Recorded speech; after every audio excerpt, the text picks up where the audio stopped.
اعوذ باللہ من الشیطان الرجیم، بسم اللہ الرحمن الرحیم۔ بزرگوں، دوستوں، نوجوان ساتھیوں، ذکر الہی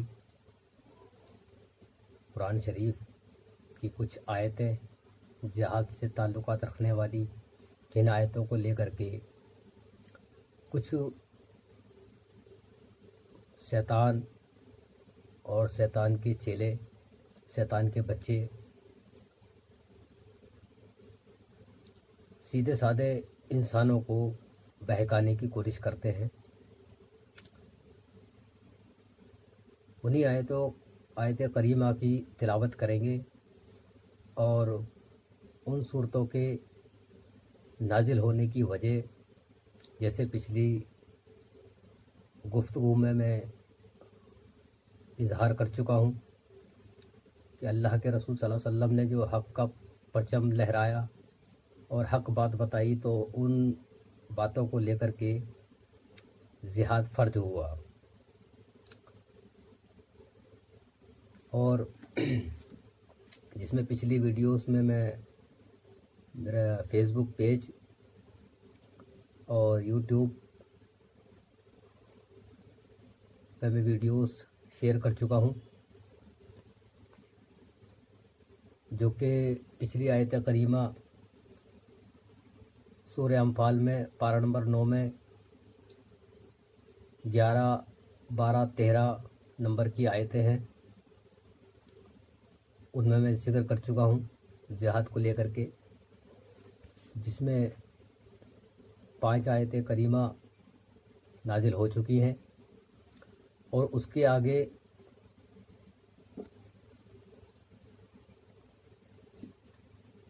تو اللہ تبارک و تعالیٰ نے جب کچھ جنگیں ہوئیں، اس میں اللہ تبارک و تعالیٰ نے نصیحت ہمیں ملتی ہے۔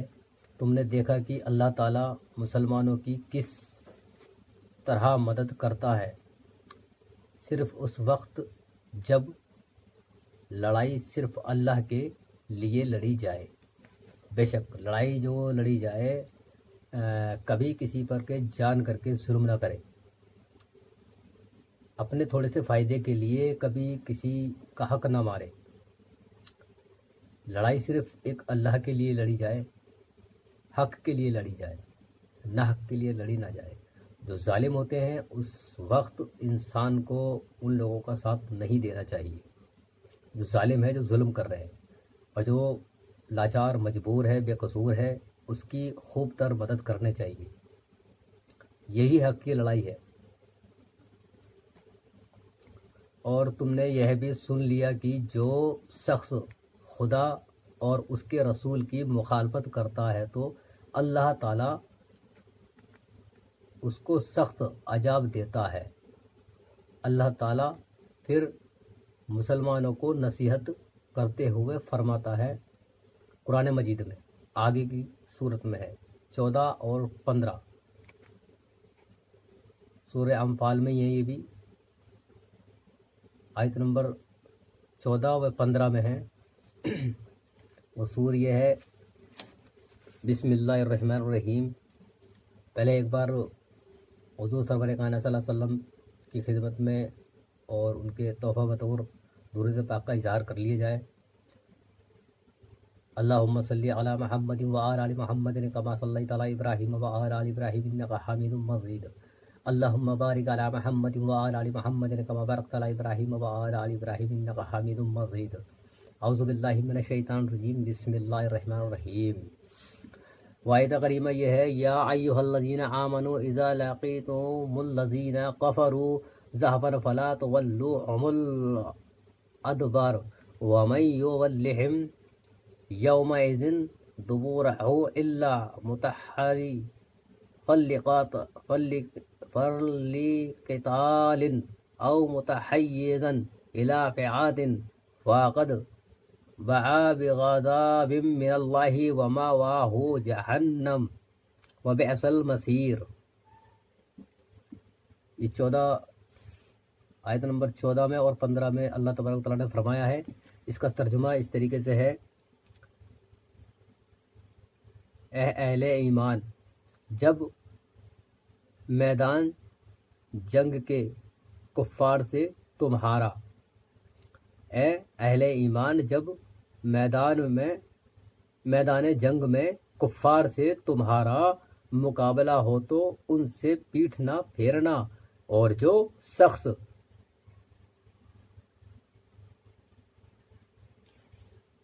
شخص پیٹ پھیرے گا سوائے اس کے کی لڑائی کی کوئی حکمت ہو یا اپنی فوج میں جا ملنا چاہے، وہ مستثنا ہے، باقی اور جو ایسا کرے گا وہ خدا کے غضب میں گرفتار ہو جائے گا اور اس کا ٹھکانہ دوزخ ہے اور وہ بہت بری جگہ ہے۔ اللہ تبارک و تعالیٰ یہ فرماتا ہے آیت نمبر 14 میں اور 15 میں، سورہ انفال میں، پارہ نمبر 15 میں۔ یہ اللہ تبارک و تعالیٰ مسلمانوں کو نصیحت کر رہا ہے کہ میدان جنگ میں میدان جنگ کا مطلب یہ ہے کہ جیسے کہ اب حق اور ناحق کی لڑائی ہو رہی ہے۔ اب جیسے کہ حضور سرور کائنات صلی اللہ علیہ وسلم کے حق میں گستاخی کی اور اللہ کے کلام پاک کو برا بھلا کہا، اس وقت کہیں کسی مسلمان کی اس شیطان جو قرآن کو غلط کہہ رہا ہے، سب کو نہیں، جو قرآن کو اور اللہ کے رسول کو جو غلط کہہ رہا ہے، اس سے میدان جنگ میں مطلب آمنے سامنے تمہاری جنگ ہو جائے، اس وقت اگر تم نے پیٹھ پھیری تو جہنم کا حقدار ہوگا وہ۔ ہاں، اس طریقے سے پیٹھ پھیر سکتا ہے جیسے کہ مان لو آپ کو کوئی پہترا بدلنا ہے، یا آپ کا ہتھیار یا آپ کی کوئی امانت اپنے گروہ کے پاس رہ گئی، اس کو آپ لینے جاؤ واپس، یا اپنی جان بچا کر کے اپنے گروہ کی طرف آنا چاہو، وہاں تمہاری اس خطا کو معاف کیا جا سکتا ہے لڑائی کے وقت، نہ کہ تم چھپ جاؤ جان کر کے جب تمہاری روبرو آمنے سامنے کی ٹکر ہو۔ یہ تب کے لیے فرما رہا ہے اللہ تبارک و تعالیٰ آیت نمبر 14 میں اور 15 میں۔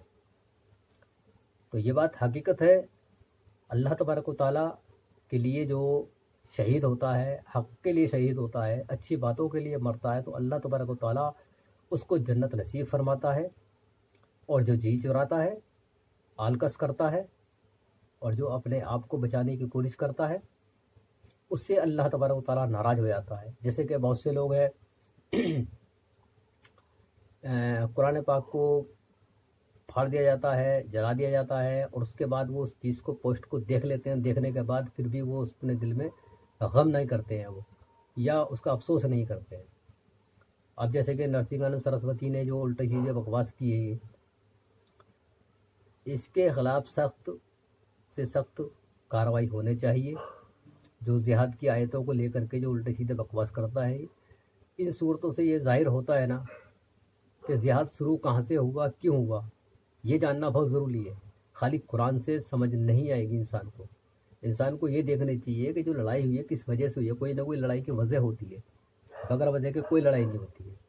اب جیسے کہ کسان بیٹھے ہوئے ہیں اپنے آندولن پر، وہ اپنے حق کے لیے بیٹھے ہوئے ہیں، پردھان منتری کا حق یہ بنتا ہے کہ پردھان منتری صاحب جو کسان اپنی امانت واپس مانگ رہے ہیں، پہلا نمبر تو کسی کی امانت بغیر پوچھے لینا نہیں چاہیے، یہ بھی گناہ ہے، امانت میں خیانت کرنا، اس پہ بھی بہت بڑی پکڑ ہوتی ہے۔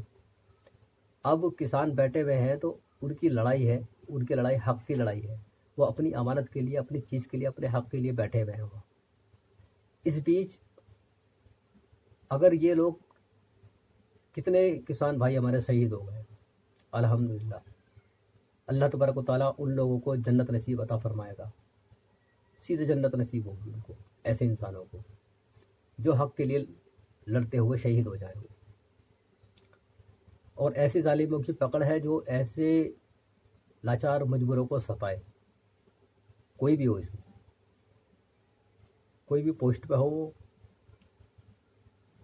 کتنا بڑا راجا ہو، مہاراجا ہو، کوئی بھی ہو، فرعون, سجاد, یزید, کتنے بڑے بڑے راجا تھے, راوڑ, کنس, ان کا برا انت ہوا.